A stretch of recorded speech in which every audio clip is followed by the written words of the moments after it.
బంగ్లోలు అందరు గుండెలు ఎదరాలి, సరేనా?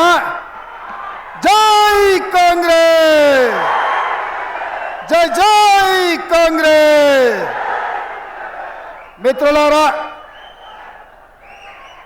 శ్రీమతి సోనియా గాంధీ గారు, శ్రీ మల్లికార్జున్ ఖర్గే గారు, శ్రీ రాహుల్ గాంధీ గారు మన నాగర్ కర్నూల్ పార్లమెంటు నియోజకవర్గానికి కాంగ్రెస్ పార్టీ అభ్యర్థిగా డాక్టర్ మల్లు రవి గారిని ఈ ఎన్నికల బరిలో దించితే ఈరోజు వారిని 1,00,000 మెజారిటీతో గెలిపించడానికి మన అభిమాన నాయకుడు కన్యాకుమారి నుంచి కశ్మీర్ వరకు 150 రోజులు 4,000 కిలోమీటర్లు మండు టెండలో మంచు కొండల్లో నడిచి శ్రీనగర్లో లాల్ చౌక్లో 3 రంగుల జెండాను ఎగరేసి కశ్మీరు మనది, మన దేశంలో అంతర్భాగమని చాటి చెప్పిన నాయకుడు రాహుల్ గాంధీ గారు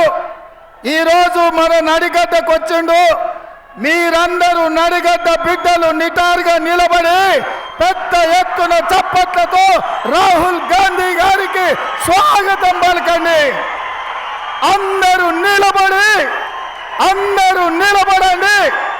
రాహుల్ గాంధీ గారికి నడిగడ్డ స్వాగతం పలకండి సోదరులారా.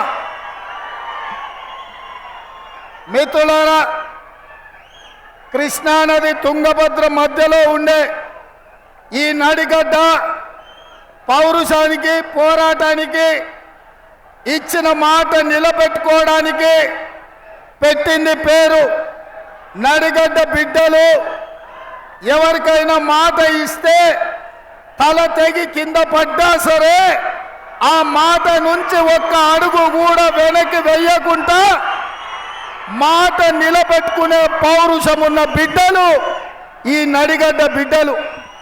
ఇవాళ అందుకే మీ అందరి దగ్గరికి మన అభిమాన నాయకుడు రాహుల్ గాంధీ గారు వచ్చిండ్రు.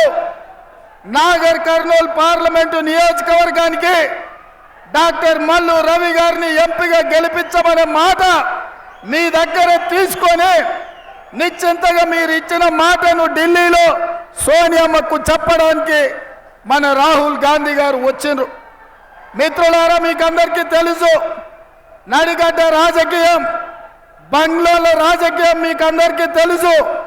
పొద్దటి పూట చెరో పార్టీలో ఉంటారు, రాత్రి అయితే ఇద్దరే ఒక్కటయ్యి మొన్న జరిగిన అసెంబ్లీ ఎన్నికల్లో